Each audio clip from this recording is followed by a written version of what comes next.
Crimson Rivers, Hope. Horace Slughorn looks mildly surprised to find Sirius requesting to speak to him, but he dutifully steps out of the game-maker room, shutting the door behind him. Sirius plasters on his brightest smile, like his best friend isn't injured and his little brother isn't losing his mind. "Sirius, my boy, how can I help you?" Slughorn asks. "I'll have to ask you to make it quick, whatever it is, because we're hard at work, you understand?" Hard at work destroying lives, Sirius thinks. But he only chuckles and says, "Oh, yes, I don't doubt it. A good turnout, isn't it? 6 dead, all so close together. We haven't seen such action like that in years, honestly. Positive reviews so far?" "Overwhelmingly positive," Slughorn confirms, giving Sirius further reason to lose all faith in humanity. "Again, I have to thank you. I did not expect James and Regulus to be such a focal point this year, if I'm honest. But they're all anyone can talk about. James's moment with Vanity was especially moving, and now your brother is a mess at the thought that James is dead. The reunion will be magical, surely." "Oh, if only," Sirius says, adopting an apologetic frown, and Slughorn's eyebrows furrow. "It's just, well, I'll admit that Regulus will likely be relieved when he finds James again, but I'm sorry to say that he'll still be quite withdrawn. I fear the viewers might end up being disappointed after all."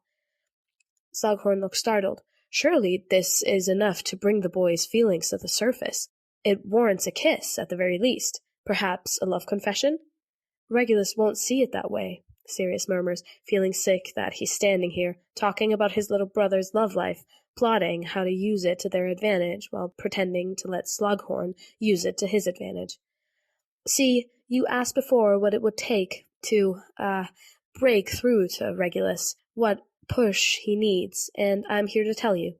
"Yes?" Slughorn prompts, watching him eagerly, focused. Sirius reaches out and gently squeezes Slughorn's shoulder, lowering his voice like he's trading secrets. "Hope. Regulus needs hope." "Hope," Slughorn replies, leaning back a little to blink at him. Sirius nods his head and gently squeezes his shoulder again. "Regulus isn't the type of person who believes in the saying, 'It's better to have loved and lost than never to have loved at all.' In fact, he will go out of his way to avoid love if he knows he's going to end up losing, you see? But if he had hope, well, unfortunately, he'll end up losing regardless, so I'm not sure what you mean," Slughorn says. "The thing is, Regulus wouldn't keep holding himself back if he knew he had a future to look forward to with James, a future to fight for," Sirius tells him, his heart racing as he works to keep himself outwardly calm. If this works, if he manages to pull this off, the mere thought makes his hands shake, but he covers it well, and Slughorn doesn't notice. He'd put up a fight like no other if he had that hope. Slughorn is silent for a long moment, and Sirius can see the idea taking shape in his eyes. Sirius knows what it is, because he's leading Slughorn right to it. He just has to say it, like it's his idea, and Sirius will play him like a fiddle. Come on, you're almost there, Sirius thinks. "A future," Slughorn muses thoughtfully, and again Sirius gently squeezes his shoulder, reinforcing good behavior and approval through body language. Sirius has this down to a science after years of being a mentor. "If I could give Regulus hope, you say? Hope for a future? One in which he could be with James, even past the games?" "That would do it, yes," Sirius assures him. Slughorn hums. "That would facilitate all the proper romantic peaks everyone is looking for between them." "Without a doubt," Sirius confirms. "So, the promise of 2 victors," Slughorn says softly. 2 tributes from the same district could be victors.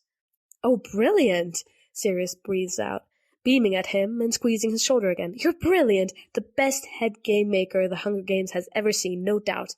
It's never been done before, you know? You'd be the first. You'd go down in history for it. And the audience, the viewers would go ballistic. You'd be their hero." "They would like that, wouldn't they?" Slughorn agrees with a chortle, looking pleased, and of course he likes the praise.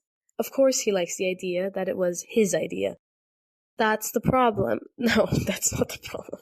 That's the whole point, really, because Sirius knows exactly what he's doing. Sirius leans in conspiratorially. They'd raise statues in your honor, and not only would you be facilitating romance, but you'd also have drama. Peter and Bernice remain as well, so that will keep the viewers on the edge of their seat if they decide to team up. Your idea, it's literally perfect. My word, I hope it isn't a bother for me to say, but your mind is at a level of which I could only dream of one day reaching. Oh, that's... Slughorn turns vaguely puce, waving his hand as if to lightly brush off Sirius's words, but it's clearly pleased him. He's an older man with no children, and in his age, it seems that he wants to be influential to those younger than him, revered by them, praised by them. Sirius, dear boy, you flatter me. I'm sure you'll be wise by the time you reach my age. Never as wise as you, Sirius says, with a rich laugh, once again squeezing Slughorn's shoulder. My apologies for taking your time.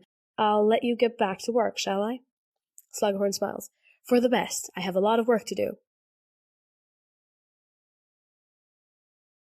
Dorcas doesn't think she's ever rushed like this before in her life.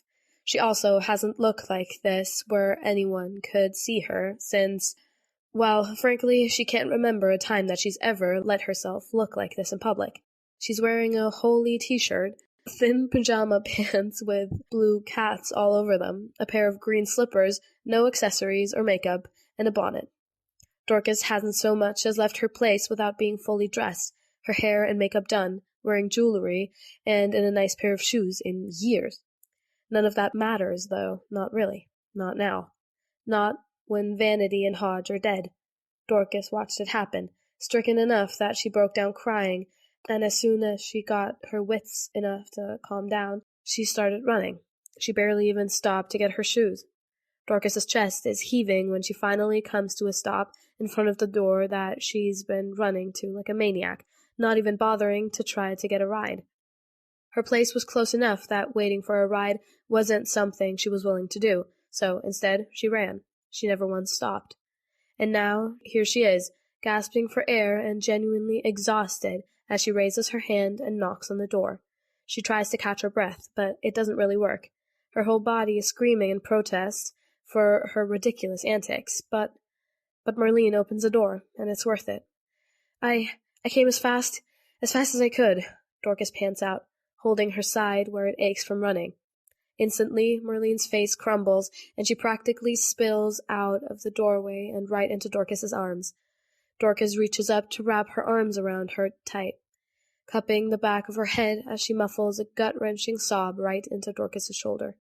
She's clinging, digging her fingers into Dorcas's back like claws, shuddering against her like she's falling apart.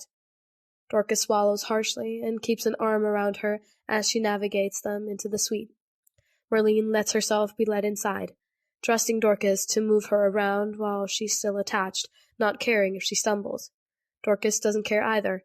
She closes the door and locks it, then carefully leads Marlene over to the lounge chair, pulling Marlene down on it with her. Marlene practically collapses against her and cries into her throat. And all Dorcas can do is turn her face into Marlene's hair and silently cry with her. They were so young, Marlene chokes out. I know, Dorcas whispers. I know, Marlene. I'm so sorry. It's a long time before Marlene calms down enough to stop crying, and even then her breath hiccups out of her and she keeps sniffling. She doesn't raise her head from Dorcas's chest, and she breathes soft and slow, her fingers limp when they've draped over Dorcas's arm. Dorcas cards her fingers gently through Marlene's hair, careful not to pull on it. They made it so far, Marlene rasps eventually. Was it stupid of me to hope one of them could make it home? No, Dorcas murmurs. No, that wasn't stupid. You believed in them. You cared about them. That's never stupid. Marlene takes in a soft, hitched breath. I tried so hard, Dorcas, and the whole time, even from the start, I knew they wouldn't make it. I really wanted to be wrong. I'm sorry, Dorcas tells her, a lump in her throat, because she is. It's not her fault, but that doesn't stop her from wishing it never happened, wishing she could fix it. She's so fucking sorry that they're gone, that Marlene is in pain, because it's not fair. None of this is fair. Why would he do that? Marlene whispers, lifting her head to look at Dorcas through puffy eyes. Hodge he killed her. Why would he? How could he? He was scared, I think. Dorcas takes a deep breath and pulls her hand forward to cup Marlene's cheek, swiping her thumb through tear tracks. I don't know. I really can't say, but he was being yelled at by Bernice. His other friend has just died, Willa. Everyone was fighting, and James was running right for him. Up until that point, he never really hurt anyone. I think it just came down to fear. It's just fucked, Marlene says. She had a crush on him, and she spent her last moments knowing that he killed her, and worrying about Vespa, who she just saw get taken into the river, except Vespa is basically immortal, so she's just perpetually suffering, I guess. Marlene shakes her head. I know that's exactly what Vanity was probably thinking about while she was dying. Oh, and James. At least she had James. Well, I didn't get to see everything that happened after, Dorcas admits. I pretty much immediately left, so I have no idea what happened to the others. Did you run here? Marlene croaks, staring at her with wide, watery eyes. Dorcas nods. About 4 miles, yeah. Marlene stares at her for a long moment, then shifts up and grips the cushion by Dorcas's head to lean in and kiss her. It's not a deep kiss, not harsh or biting or heated. It's soft. So soft and so gentle, just a brush of mouths, warm and sweet. For someone who doesn't remember how to be gentle, Marlene takes to it startlingly well, treating Dorcas like she's precious. Thank you, Marlene whispers when she pulls away. Of course, I told you I care about them too, Dorcas says with a weak smile. And I care about you, if that wasn't obvious. I don't leave the house like this for just anyone, McKinnon. I look beautiful, Marlene cuts in. Full stop. Like, it's not even up for debate. You're beautiful, Dorcas. Always. Dorcas knows beauty isn't the most important thing in this world. There are far more pressing matters than what one looks like, which not enough Hallows know. But that doesn't mean she doesn't appreciate the compliment. She wouldn't say she's vain or insecure, but she's grown up in a setting where beauty is almost a currency. Marlene makes her feel rich, and she's never really been poor in that regard anyway. Marlene lays her head back on Dorcas's chest, and Dorcas strokes her hair in silence again. Neither of them speak for a long time, and Dorcas knows they're both thinking about Vanity and Hodge. They're not the only ones who cared about them, because they no doubt had family, and Dorcas watched enough of the games to see that James, Peter, Irene, Matthias, and even Regulus cared about Vanity. Hodge's closest friend was Willa, due to the similarities in their age, but even that was a bit of a stretch. Still, that's not enough. The whole world should have cared, but so few actually did. So few actually do care about any of those people.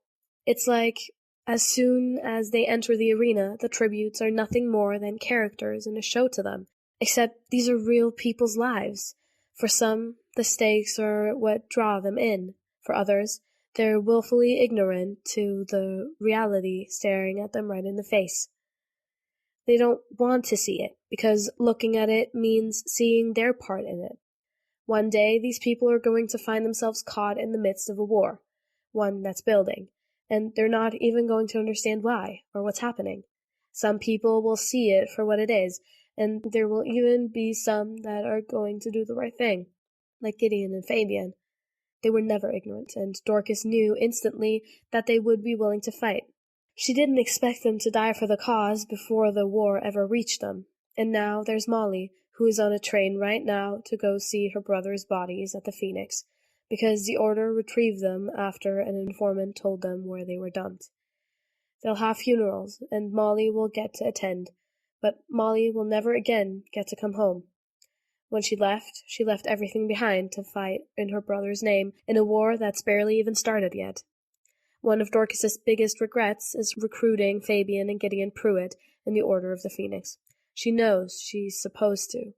That's literally her job, but they're dead, and she can't help but feel partially at fault. She has a lot of responsibilities in the Order from her place in the Hallow, and she knows the risks just like everyone.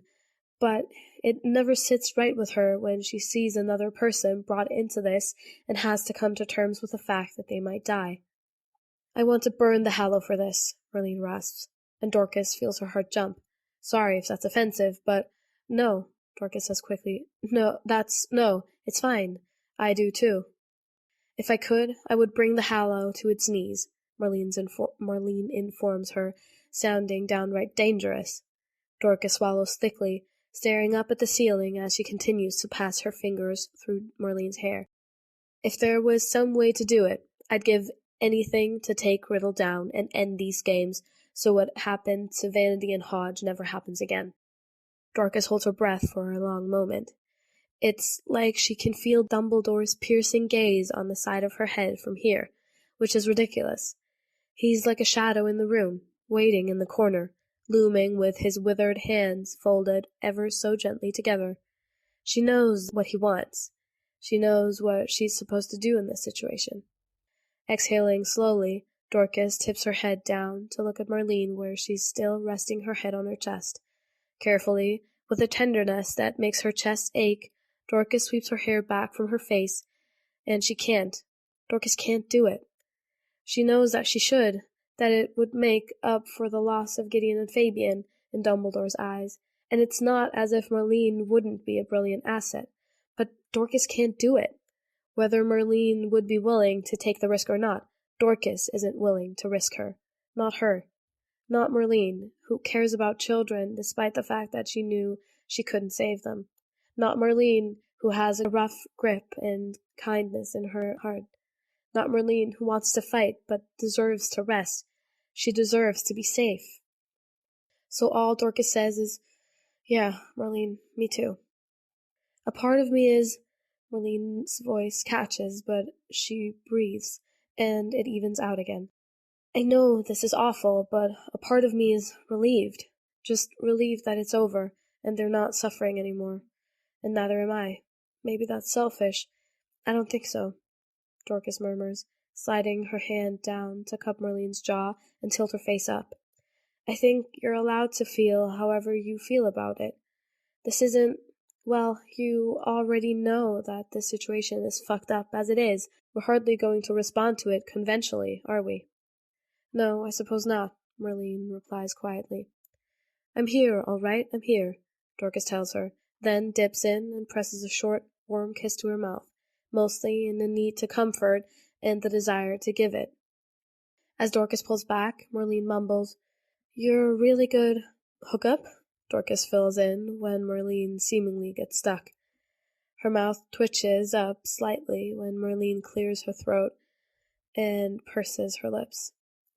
Well, you're a little bit more than a hookup at this point, I would say, Marlene tells her, gesturing to her current state pointedly, making it clear that just some random hookup wouldn't get to see her like this. And Dorcas gets that, really. It's not exactly something you share with just anyone. Things like this can be even more intimate than sex. No, I think you're a good friend, Dorcas Meadows. A good friend, Dorcas repeats softly, her lips curling up helplessly as Marlene avoids her gaze. The thing is, Dorcas can't really offer her anything else, as much as she would like to. Of course, a part of her wants to say, fuck friends, let's be more, but it's not that simple. She has responsibilities, and her permanence in this world, in this brewing war, is not guaranteed. Frankly, the more Marlene gets involved with her, the more danger she's in, and the more she has to lose. While Dumbledore would be willing to ask her to take such risks, Dorcas is not, so she says, Well, I'm honored to be your good friend, Marlene McKinnon. Marlene meets her gaze, and she looks slightly disappointed, but she has a lot of things to be disappointed right now, so Dorcas is sure she hardly qualifies. Marlene doesn't fight it in any case. She just quirks a tiny smile and murmurs, Yeah. Come here, Dorcas whispers, pulling her in. Will you stay tonight? Marlene whispers back, settling in against her once more. Of course, Dorcas answers, and she does. What are friends for, right? Remus watches, with Pandora's hand holding his tight, as Regulus goes through the stages. The first stage of grief, denial. then hits anger and gets stuck. Or maybe he just goes mental. Whatever it is, it's awful to watch. Regulus moves like a man on a mission, stomping from the cave to the river, over and over to drop each weapon and every bag of supplies, excluding his own, into the water to be taken under by pale, clawed, skeletal hands. He tosses away practically everything, every tool, every bit of food and water, and every single weapon not already gone or taken. He keeps his dagger and his bag of supplies, and that's it. Remus is quite sure that Regulus's plan is to murder everyone. He's making it very clear that the only way to properly survive this will be to fight, and based on his visible pent-up agitation, he's just itching for a fight. From what Remus has gathered, Regulus is about to go from the hunted to the hunter. It's getting late, the temperature clearly dropping, but the river still hasn't iced over yet. Remus wonders if that's on purpose, if the game makers are deliberately keeping Regulus in a cage. He's pacing like a wild animal, unable to be still, blatantly waiting for the chance to go. No one's ever stayed awake to chase people down before, simply because it's too cold, Remus thinks, but he's pretty sure Regulus is about to be the first. He's so vengeful that Remus genuinely believes he will find each and every remaining person to kill them. Unbeknownst to him, however, James is very alive. He's sequestered away in a small cave, clearly in a lot of pain. Thankfully, he's wrapped his leg, but it obviously hurts him. What hurts him more, Remus thinks, is the loss of all his friends in one fell swoop. James is grieving, there's no denying that. He's just sitting there, weeping, as he stares down at the vial of Horcrux hornet venom Vanity died holding on to. James is slumped inside his cave, and his escape has clearly taken a lot out of him, because he's starting to nod off despite his grief. His eyes are visibly drooping, and it doesn't take long at all before he's passed out. Remus doesn't know if it's from the blood loss or the pain, but it's worrying anyway. Remus is on edge for many reasons. Regulus and James are in the final 5, and they're both hurting. Bernice and Axis are still out there. They haven't found each other yet, both settling down on their own for the night, but Remus knows it's only a matter of time, if Regulus doesn't get to them first. Peter also remains, but his stance as an ally is undetermined, as far as Remus is concerned. Yes, he helped keep Bernice from killing Regulus, but he also sold out James and Regulus to Bernice in the first place. In a way, he's partly responsible for the deaths of so many of his allies, people that he spent time with and ended up caring for. It came from fear and the desperate need to survive. Remus knows that, but it still infuriates him, because all of that carnage could have been avoided if Peter didn't do what he did. Attention, all tributes. Slughorn's voice rings through the arena, loud and clear, and 4 of the tributes look up at the same time because James is knocked out. Remus tenses as Pandora grips his hand tighter and holds her breath. The current rule, only allowing 1 victor, is now officially changed to allow 2 tributes from the same district to be victors. That is all. May the odds be ever in your favor. As Slughorn's voice fades out, Remus feels a shock run through his spine as soon as it hits him what that means. He sucks in a sharp breath, his heart surging forward in his chest, because that means James and Regulus can win. Both of them. On the screen, Regulus seems to be realizing this too, and it apparently smacks him right out of his anger as he tilts his head up to the sky with a furrow in his eyebrows. His lips part, something shifting in his eyes, and then he slowly swivels his head as if in deep thought. It takes him a second, another, then one more, and then his eyes absolutely light the fuck up. "James," Regulus breathes out, then starts running. "No, no, no," Remus blurts out, jolting forward as panic seizes him. "Not the— oh, Regulus, the river!" It's close, too close. Regulus seems to remember at the very last moment that he can't simply walk on water, and he skids along the ground with a curse, trying to skitter back as his momentum sends him forward. His boot grazes the water, and he yelps as he frantically shoves himself away, a pale hand darting up out of the surface to reach for him. Regulus kicks it hard and drags himself back, panting as he makes it a safe distance away. Remus finally exhales. As for James, he remains passed out. He has clearly missed the announcement entirely. Remus doesn't doubt that Regulus will tell him as soon as he finds him, though. They can come home, Remus. They both can come home, Pandora rasps, turning in her seat to stare at him with wide eyes full of tears, a beaming smile on her face. I know, Remus agrees, breathless, and they're both laughing and snatching each other into celebratory hugs, squeezing one another tight and swaying in place. Perhaps ridiculously, Remus feels his heart swell, because as sad as it is that so many people are dead, there's still hope to be found. The people he cares about, truly cares about, for the first time in 5 years, they're alive, and they can come home. And Sirius, oh, he must be, Remus can just imagine. Hope is an invigorating thing, and it doesn't matter if James and Regulus still have 3 people to beat, because the odds, for once, the odds are actually in their favor. They're so close, and Sirius is surely going to be fucking ecstatic. If Regulus was desperate to get across the river before, that's nothing compared to him now. He seems less murderous, at least, but more frustrated than ever. The gamekeepers keep him there, though, the light slowly fading and temperature clearly dropping. If the visible puffs of air leaving Regulus's mouth are anything to go by. Still, the river doesn't ice over. First, there's the banners that play in the sky to signal all those that died, which takes place again tonight. Just like every other night, it goes in order. To start with, there's Willa.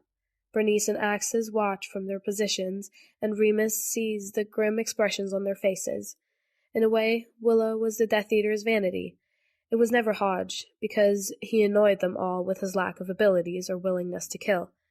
Maybe that's why he killed Vanity, finally cracking under the pressure, just trying to make someone proud. He was so young. Willa was too. Next is Hodge, which doesn't get the response it likely would if James were still awake. Regulus averts his eyes, and Peter visibly grimaces, but no one else seems to care. Bernice even scoffs and rolls her eyes. It's fucking depressing. Following Hodge is Vanity. Regulus's eyes sink shut, and he ducks his head. Peter weeps. Remus grimaces, his own heart clenching, because that one was rough. And, of course, James, even though he's asleep, and Peter are hurt. They were the ones with Vanity from the very first day, and Peter had even more time with her than James did. To know that they both tried so hard to protect her, and they couldn't. Yeah, Remus would weep too. Irene is next, and that one visibly hits Regulus hard. It seems Regulus blames himself in some way, maybe because it was his dagger that put her out of her misery, eased her pain. It was a mercy killing, one she'd requested, but that doesn't keep Regulus from feeling responsible for it, clearly, even though she was going to die anyway. Matthias next, and again, that one gets to them too. Peter's friend, James's friend. Remus doesn't know if Regulus saw them as a friend or not, but he obviously feels sorrow about the whole thing. Matthias died in a blind rage, desperate to avenge Irene's death, and there was some sort of cruel irony to the fact that they died on the bridge they built. And finally, there's Juniper. This one gets mixed reactions. Bernice doesn't even seem to care. Peter frowns and looks confused, his face scrunching like he doesn't even remember who she was. Axis scowls and lifts their hand to touch all their bruises that Juniper gave them, because she absolutely beat the fuck out of them before they killed her. Like a feral little girl, frankly.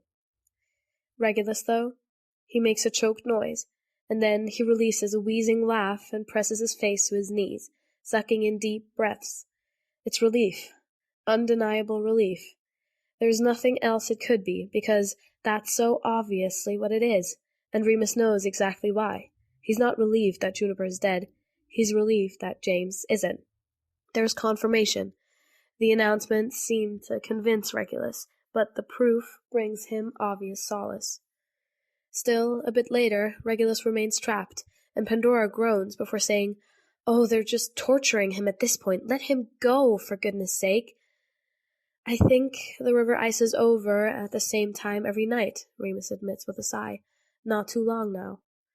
Look at him, Pandora whispers, watching Regulus once again, pacing restlessly on the screen. I don't think it matters how he actually feels about James. He wants so badly to get them both home. And James is stuck, Remus murmurs with a wince, because James is, in fact, quite stuck. Again, Remus feels concern shoot through him. Sirius still isn't back, and there's been nothing sent to James. If that wound is as bad as it looks, it's at a higher risk of infection. If sepsis sets in, he'll die. It could take as little as 3 days, and that's if no one comes to kill him first. Sirius knows this, so there's no doubt in Remus's mind that he's working hard to... Remus, it's starting to ice over, Pandora declares in visible excitement, bouncing in place. She reaches out to grab his thigh. Almost. Regulus shoots off like a rocket before the river is even fully iced over all the way, following along the ice as it crawls across in front of him. Every step makes the ice fracture under his feet, but he doesn't seem to care. He doesn't even wait for the last bit to ice over. He just launches himself forward and hits the ground running. On his way to the forest, he snatches up James's hatchet, and even that doesn't slow him down. Yes, Pandora crows. I'm so excited, tossing her hand up in delight. At that exact moment, the door to the suite bangs open. It's Sirius.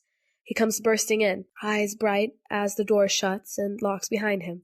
His chest is heaving as if he's been running, and he looks flushed.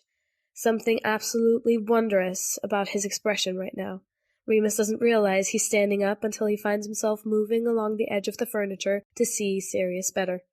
He's shaking from head to toe, rattling like he's about to fly apart with all the energy set loose within him. He's quite literally vibrating, and he looks like he wants to bounce around the room, bounce off the walls, run laps, and shriek with joy at the top of his lungs. It reminds Remus vaguely of dogs getting the zoomies, finally unclipped from their leashes and desperate to just fucking run. This turns out to be quite similar to what Sirius does, actually, before Remus can even drop his mouth to speak. Can even open his mouth to speak. Sirius sprints right for him, rushing across the room to launch himself directly into Remus's arms. Remus catches him with a grunt, stumbling back a step or two, but he mostly remains steady. Sirius has thrown his arms around Remus's shoulders while Remus catches him around his waist, and he can feel Sirius's frantic heartbeat against his own. Sirius is breathing hard, as if he's been running already. I take it you heard the announcement, Remus whispers, laughing softly when Sirius squeezes him. Sirius's hands fly up to frame Remus's face, and his voice is legitimately shaking when he croaks, I did it! Remus, it was me! I convinced Slughorn to do that! I'm brilliant! Remus says breathlessly. You're fucking brilliant! I saved them! I'm going to save them, both of them! Sirius chants, and he's shining like a fucking star right now. You did! You... Remus is cut off by Sirius kissing him, a harsh yet happy press of their mouths. It breaks quickly, and Remus thinks his heart might burst. Yeah, you are! You're going to get them back, both of them. They're going to come home, Sirius chokes out. And he's suddenly crying, even while laughing. He's trembling still, but Remus holds on to him. Both of them. Sirius is clearly delirious. That rhymes. With relief and excitement, which apparently leads him to press short but fierce kisses to Remus's mouth over and over in between choked laughter and a stream of tears. Remus lets him, meeting him halfway each time, feeling the moment swell around them until he almost can't breathe from it. The relief, the hope, the pure respite from all that's been wrong this entire time. It's like a break between dark clouds, the storm finally easing up. Remus isn't surprised that Sirius ends up overwhelmed by this.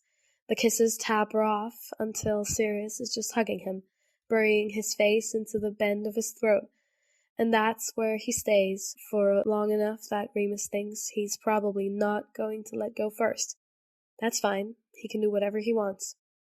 Carefully, Remus turns his head to glance over at Pandora.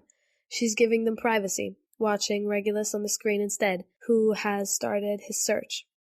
Sirius, Remus says gently, and Sirius raises his head slowly, seemingly calmer now. Regulus is looking for James.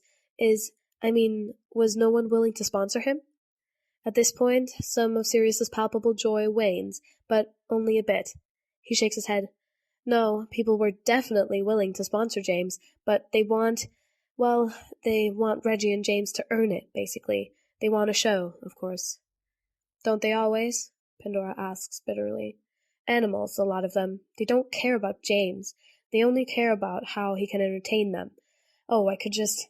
Yeah, me too, Sirius says with a soft smile as he watches her mime strangling someone with her hands. He leans his head over on Remus's shoulder, not bothering to pull away from him as he talks to her.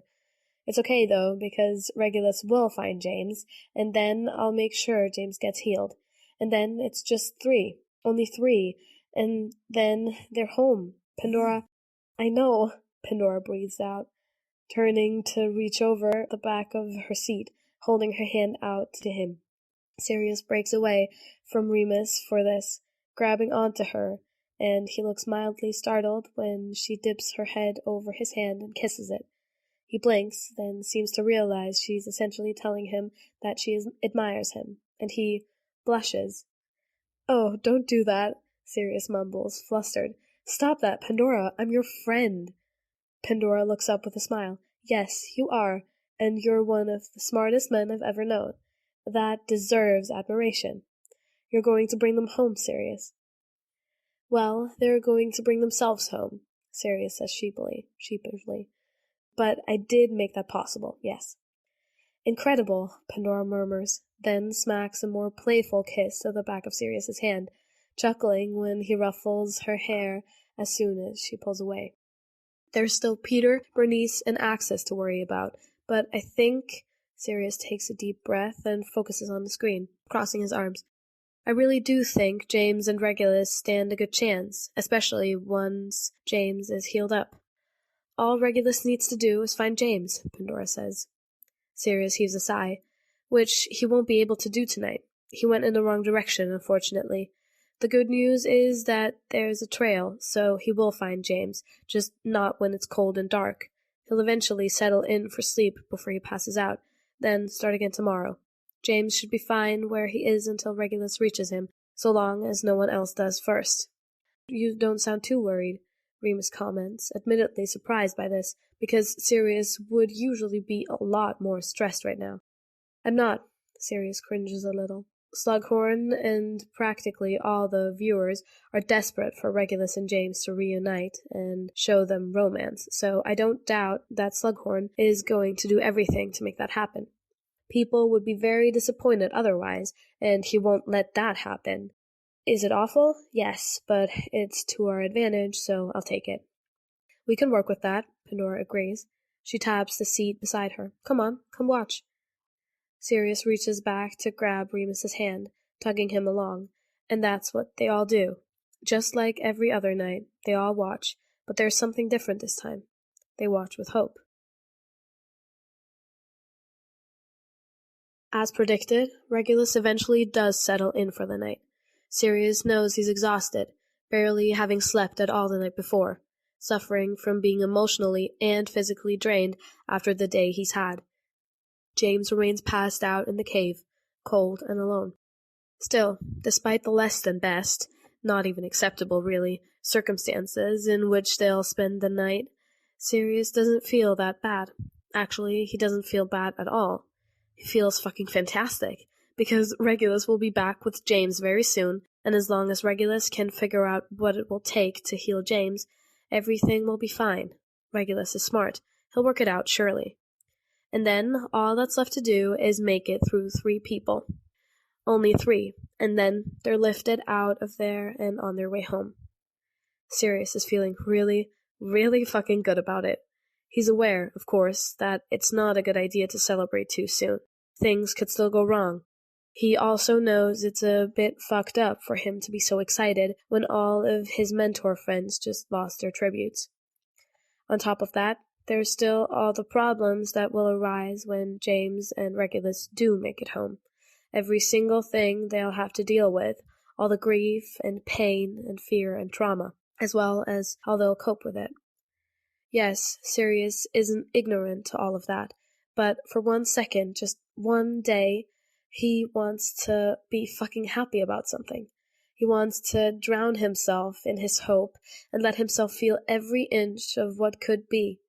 He'd clung to this so hard before that James and Regulus would both survive somehow, because he couldn't fathom anything else, and he fucking made it happen. He's going to get them back. He's going to be able to wrap his arms around them both and know he did it. He did everything he could to save them both, and it fucking worked. So Sirius is in a good mood, despite all the negatives, and he refuses to feel guilty about it. Whatever may come, all the ways it could go wrong, Sirius doesn't want to exist there yet. He wants to exist here, where, for now, he has something to look forward to, something to actually hope for. I'm going to suffer through Rita to see what the response to the rule change is, Pandora informs them when the cameras fade out and the woman in question shows up on the screen. Sirius nods gratefully, knowing she'll tell him anything he needs to know in the morning. He stands up and tugs on Remus's hand to encourage him to do the same, even as he looks at Pandora and says, I'm going to change and head for bed, I think. It's been a long fucking day. Yeah, all right, Pandora murmurs. If I'm in bed before you make your way out, Remus, good night. Same to you, Remus replies, letting Sirius tug him along. It has indeed been a very long day, making this morning, when he told Remus about his memory issues and kissed him for the second time, seem like lifetimes ago. So much happens in such a short amount of time, and Sirius just wants it all to stop. He wants to push everything to the side and just forget it all for a bit. As a mentor, especially, working so hard to keep James and Regulus alive, he doesn't really have that option. But with this rule change, it's as close as he's going to get. Sirius? Blinking, Sirius looks back as he pushes his door open and lets Remus sweep in before shutting it. What? Any particular reason you've brought me with you? Remus asks, looking faintly amused. You said you were going to bed, and as much as I'd like to join you, I will have to leave soon. Oh, right. Again, Sirius blinks rapidly, reaching up to scratch the side of his head. Frankly, he doesn't know why he dragged Remus along. He just wasn't ready to let him go yet. Though, really, he never is. Sorry, I suppose I just got a bit caught up in holding your hand. Obviously you didn't have to follow. When do you need to go? Remus glances past him to look at the clock. I don't have to go for another 2 hours. I can stay until then. Do you want to? Sirius checks. In here, I mean, with me. No, it's torture, Remus teases, and he shakes his head when Sirius huffs out a weak laugh and looks away. Yes, Sirius, I'd like to stay with you until I have to go. Brilliant, Sirius declares, feeling a jolt of delight slam through him. And with all the good news, he can finally appreciate the feeling in its entirety. No, yeah, brilliant. I have just the most energy right now, so do you mind? I mean, is it all right if I just talk your ears off as I change? Because, honestly, I feel like I'm going to explode. You don't have to listen. You can just tune me out and nod along, and that will be enough to keep me entertained. I'm happy to listen, Remus tells him, amused. Sirius snorts and moves over to grab Remus by his shoulders, walking him over to the bed and gently pressing down so he'll sit on it, facing the closet. If you last 5 minutes without tuning me out, I'll be shocked. No one can do that once I get going, except for maybe James, but he's usually going right along with me, so that's different. I like hearing you talk, Remus murmurs, tilting his head to look up at him, his long throat on display. Well, you're in luck, Sirius replies with a smile, then swivels on the spot to throw open the closet and step inside. The next 20 minutes pass with Sirius chattering away at a rapid pace, in between looking for something to sleep in. He wants something nice, something really nice that makes him feel good, sort of like a reward for actually accomplishing what he has today. Randomly, he pokes his head around the closet door to see if Remus is still paying attention, and he always is. Every time Sirius peeks out of the closet, Remus is still sitting patiently in place, a mild smile curling his lips. His gaze is always warm with affection and fondness, and Sirius feels his heart beat faster with each stolen glance. He keeps retreating quickly, his face hot, and his body also hot. Sirius does indeed spend plenty of time talking about the fact that Regulus and James both could be home, and how the first thing he's going to do as soon as he has the chance is hug them and maybe, possibly, never let them go again. He also goes on a long tangent about clothes when he gets distracted by them, because he has options in the Hallow. I don't often feel good enough to actually wear a dress in the Hallow, but you should know, Remus, that I look fucking marvelous in a dress. Sirius feels the need to point it out. There's a beat, and then Remus says, I won't believe that until I see the proof with my own eyes. You just want to see me in a dress. Yes, I absolutely do. Sirius grins and pokes his head around the closet door to raise his eyebrows at Remus. You should see me when I get my hair and makeup done.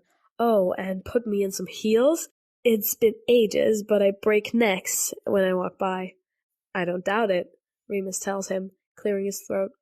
Sirius leans further out until he's resting one arm against the hall, his torso on display in the closet doorway. To his credit, Remus is fighting valiantly to be a gentleman about this, not dropping Sirius's gaze to ogle him with his shirt off. Sirius can tell he's tempted, though. It's not off-putting when it's him. Do you really want to see me in a dress? Sirius asks. Remus blinks. Sure, if you'd like. Come pick one, then, Sirius says lightly, then slips back into the closet, tucking his lips in to hide a grin. In the closet? Remus calls. Where else? Are you naked in there? Sirius stifles a laugh. Only one way to find out, but the question is, do you dare, Remus Lupin? Again, more silence. Sirius turns and waits because he already knows what Remus will do. It might take him a second, but he's a rebellious bastard, always enticed by trouble and mischief, so much more daring than he lets on, so, of course, he will be in here with Sirius momentarily. Sure enough, only a few moments later, Remus ducks inside the closet, which isn't too small, but not big enough for two grown men to have more than 2 steps between them. Oh, hello. Hi, Sirius teases. Hi, Remus replies, then tilts his head. You're not naked. Yes, I'm still in my pants. Disappointing, isn't it? Sirius says with a mock sigh. Absolutely crushing, Remus murmurs, but he's distracted, reaching out to trail the very tips of his fingers over the scar down Sirius's left hip, on his stomach.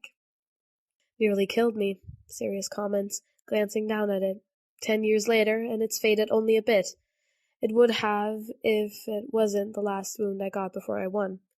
They pulled me out and patched me up before I bled out, but not all wounds can be healed without scar tissue remaining behind.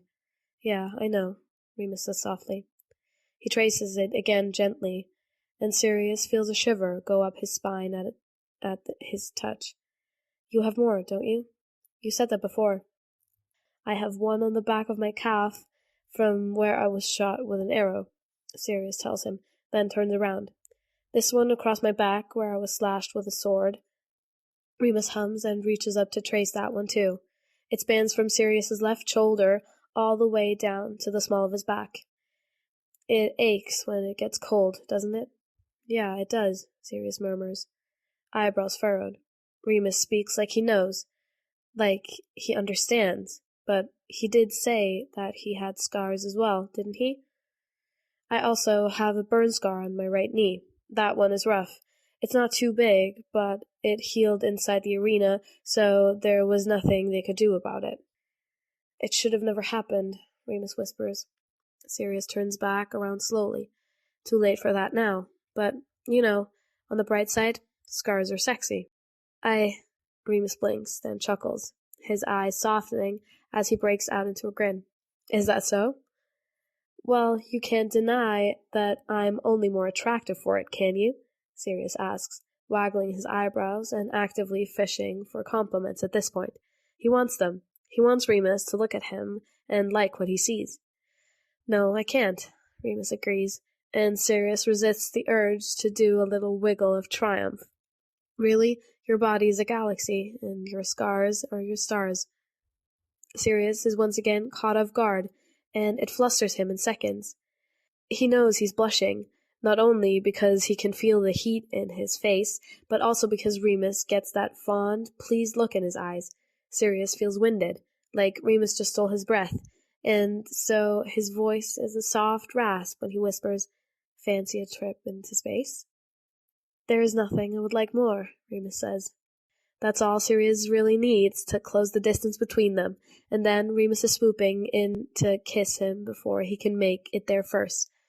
Sirius is immediately swept up into it, pressing as close as he can get and winding his hands into Remus's hair. He shudders as Remus's hands land on his bare skin, roaming along his sides and his back. They're both breathing a little shakily, heavy and panting as their mouths break apart and come right back together over and over. Remus's hand on Sirius's lower back slides up, and the other drops down to grip his hip, holding on firmly as he starts walking Sirius back. Sirius goes wherever Remus wants him to, willing to do anything or go anywhere, whatever Remus wants. This ends up with him bumping into the closet door, making it clatter since it's in the way, but Remus mindlessly yanks it aside without even breaking the kiss. He shoves it away so hard that it rattles as it flings open, and Sirius's breath hitches at the sound. It fills the space around them with a sense of urgency, and Remus is so single-mindedly focused on him right now that Sirius feels like his knees are about to buckle.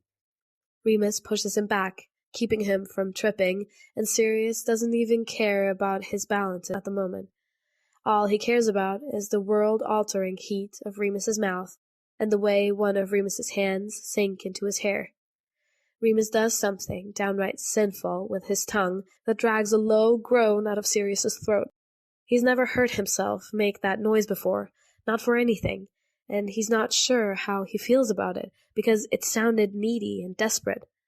Whether he likes it or not, Remus sure seems to. His fingers tighten in Sirius's hair, not enough to hurt, but enough to encourage Sirius to tip his head back, which he does, and he pulls away from the kiss to bring his mouth to Sirius's throat instead. Sirius doesn't even mean to, but he arches into it, his hand tightening in Remus's hair, which is so soft between his fingers and winding around his knuckles.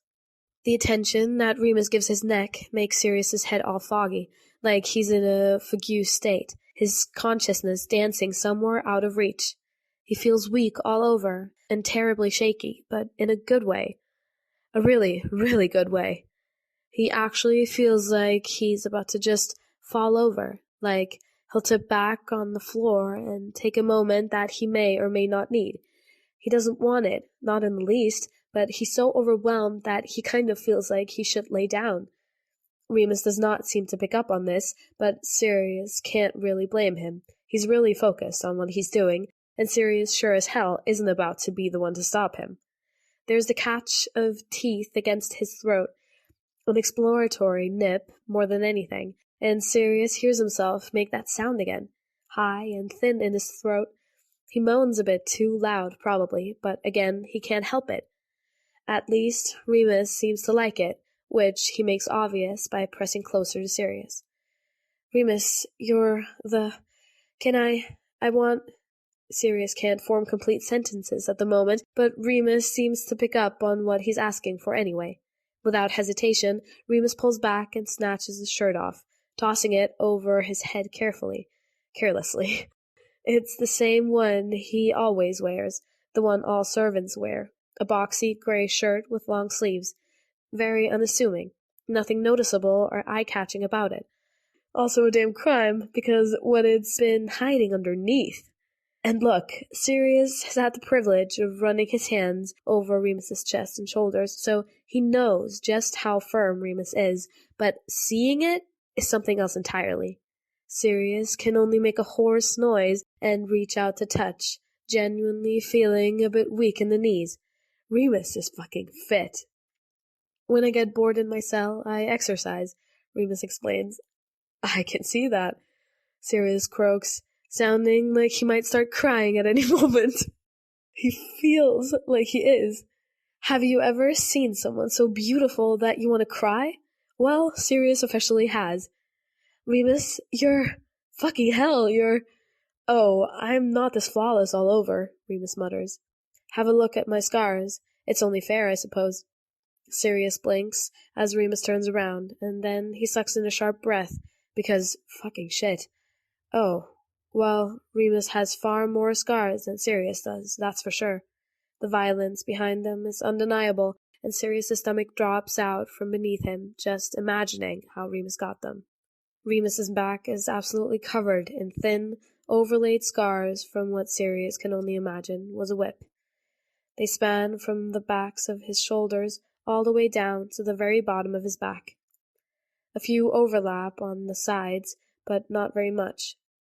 It's all central to here, and Sirius knows what this is. It can only be one thing. Remus has been whipped a lot. This isn't just scars from one time. Some of them are older than others, more faded, while some crisscross across his skin. The Hallow did this to you, Sirius breathes out. Actually, no, Remus says quietly. I got this long before I ever came to the Hallow. They still whipped people as a punishment in my district. Shit, Remus, Sirius mumbles, his tone heavy. He shakes his head and leans forward to press a kiss over one of the scars. Remus releases a soft sigh, so Sirius does it again and again, as much as he can reach while standing up behind him. When he pulls away, he says, Well, you have more stars than me. I wouldn't say these are stars, Remus murmurs as he turns back around. The way they're torn into my skin, it's, I don't know, sort of like craters. If we're sticking to a space theme here, then I'll remind you that the moon has craters. That makes you the moon. My moon, Sirius says lightly, leaning in to kiss his jaw. Remus huffs out a weak laugh. Your moon, is that right? Well, Sirius is one of the brightest stars in the sky. I'll be your star if you'll be my moon, Sirius muses, speaking softly in between mouthing at Remus's jaw, heading for the side of his throat. We're already something, so we may as well give it a name. Can't steal the moon, can't keep the stars, but we're fortunate enough to know them anyway. Isn't that us? Yeah, Remus whispers. Yeah, that's us. In the next second, Remus is tilting Sirius's face up to kiss him hard, and Sirius muffles a moan into his mouth. Yet again, Remus begins walking him backwards, and this time he doesn't stop. He keeps right on going until they're falling, until they hit the bed. They land with a little bounce, and Sirius's head spins as Remus turns them, scooting down a bit to break the kiss and go for his throat. Sirius can't stop himself from making that needy noise yet again, because Remus is no doubt leaving marks, just like this morning, and people noticed, people looked, people assumed, and Sirius could only find secret pleasure in the fact that it was Remus who had left them there. He's doing that again, all while turning them so they're on their sides, drawing their bodies closer together, all heat and desperation. In doing so, in getting closer, Remus's leg slots between Sirius's, which is, okay, that sure is something. For one thing, it's mildly concerning, because Sirius is not dressed appropriately for this occasion. His pants are loose and soft, and have enough room to make it embarrassingly easy to rock his hips, so he gets a lot from that simple motion. Sirius's mouth falls slack, his chest heaving as Remus just carries on. Okay, that's Remus, Sirius chokes out, his free hand falling to the bed, fingers twisting in the sheets. Again, his hips rock of their own accord, his body very clear on what it wants, even if his mind is in an uproar at the moment. Another high noise leaves his mouth, a soft whimper. This feels good, very good, too good. Remus, I can't. I'm not going to. This is really... Remus presses kisses up his throat, making a quiet noise that he's listening, but Sirius isn't entirely sure he is. Not in a malicious way, just more like he's very, very distracted at the moment. That becomes increasingly obvious when he finds a new spot on Sirius's throat to latch onto, a searing pressure of heat as he sucks, and Sirius's hips jerk again, sending yet another spike of pleasure through his every nerve ending. Sirius doesn't mean to, but he releases a low curse and bangs his hand down on the bed. That makes Remus jolt, his mouth detaching as he pulls back and looks at him. "Are you all right?" Remus asks, blinking rapidly like he's coming out of a daze. "Yes, no, I mean," Sirius tries to take a steadying breath, but it's hard when his hips are still doing whatever they are. He attempts to stop them, but they've really got it all figured out by now, knowing what feels good and how precisely to get it. Another roll of his hips, and Sirius whimpers again, his hand coming down from Remus's hair to brace against his shoulder, clinging on for dear life. "Sirius?" Remus murmurs, his hand carding through Sirius's hair like he's trying to soothe him, as if he's finally picking up on the fact that Sirius is struggling right now. Sirius is so glad that he's done that, and also struggling all that more for it, because Remus's hand in his hair feels good, too. This feels really good," Sirius blurts out like an idiot, as if that's not been made painfully obvious by now. His other hand drops from Remus's hair, back to the bed, and he holds on tight as he yanks a little frantically at the sheets. Remus hums, "Well, yes, it's meant to. That's a good thing, isn't it?" Remus, Sirius says, the name punching out of his mouth, and he's just legitimately squirming against Remus at this point. He can hear how distressed he sounds, mingling with the contradicting approval, because it's good, but... "Sirius," Remus declares firmly, one hand falling down to clamp on Sirius's hip, stopping him. Sirius gasps for air like he's desperate for it, flexing his fingers into Remus's shoulder and curling his nails against the bed. Somehow stopping is almost worse than doing it, but also a relief at the same time. Sirius tries to calm down, but it's not really working, if he's honest. He stares at Remus like he's a god, and also possibly a terrifying eldritch horror come to ruin his life. His face burns as he admits, "I have a problem. I'm fairly sure I was about to get off with you."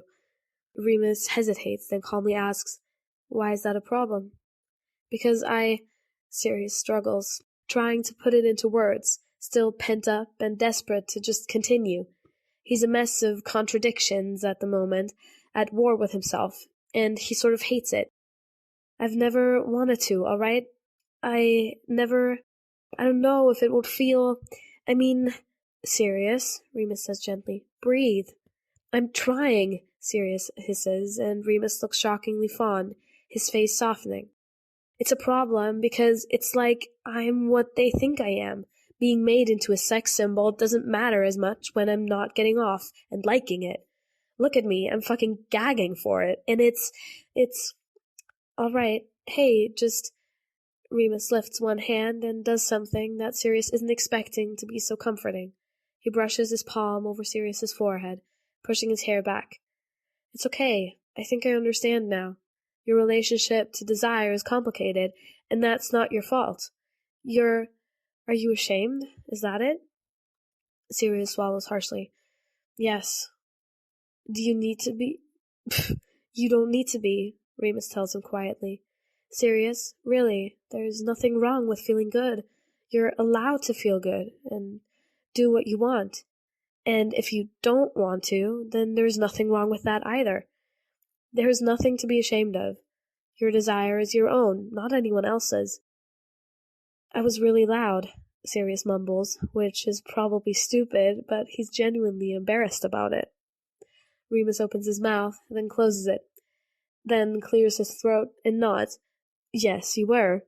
Sirius groans, squeezing his eyes shut, but Remus waits for Sirius to look at him, then smiles. "There's nothing wrong with that. Well, if it helps, I like that you were. You don't need to be quiet, Sirius." "It's like I'm proving them right," Sirius whispers, twisting his fingers in the sheets. "I don't want to prove them right, Remus, but it feels so good." "This isn't about them," Remus says softly. "Sirius, this has nothing to do with anyone but me and you. It's between us, just us, and you can like it. In fact, I'm really grateful that you like it, because it would be upsetting that I just did all of that if you hadn't. But we also don't have to do anything." But I want to, Sirius tells him, frustrated. I really want to. Do you want to? Well, yes, but it's fine if you can't, or you're not ready and want to wait, Remus murmurs. Wait, Sirius repeats. We can wait. We can, Remus confirms, until you're ready, Sirius, if you ever are. And if you're not, that's okay. Sirius licks his lips, nodding slowly. All right, we'll wait. I just think I need to get used to feeling like this. I never have before, And that was sort of something that helped me make my position in the Hallow easier. They all think I'm a whore, but I've never even gotten off before. You wait, Remus says, rearing back a little. You mean you haven't even when you were alone? Never? Like I said, being a sex symbol for those bastards sort of put me off the whole thing, Sirius admits with a bitter smile. He shakes his head. I was 16 when I went into the games, Remus. For years, I never even got aroused after that. I didn't even think I could. The first time that I did, I was, I don't know, sort of disgusted. I didn't do anything about it. I never do anything about it. They've made me feel like I can't, or else I'll just be what they believe I am. Remus looks stricken, then angry. His jaw firms, and he slides his hand down to cup Sirius's chin firmly between his fingers, holding him in place as he stares at him with startling intensity. They took your acceptance of pleasure away from you.